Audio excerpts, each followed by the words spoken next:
nëse veç humb Aleanca pra Mbëllinë e Kosovës, nuk e kalon pragun, atëherë ato vota kanë me shku dikon.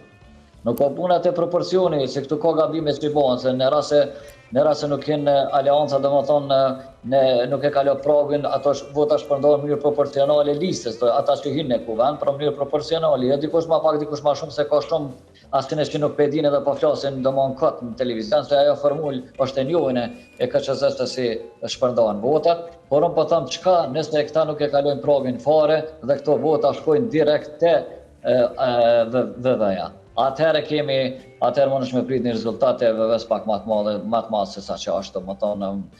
mbi 52-3%, dikon 3% mundet me konë rezultati diferenca, për 51% me marrë dikon 53%. Pra, jem të folë të kohën në mënyra opcionale. Pra, po shpresoj që po më kuptojnë edhe publiku dhe jo, po foli krejt në mënyra opcionale, ka mund të jetë dhe që ka mund të bëhet.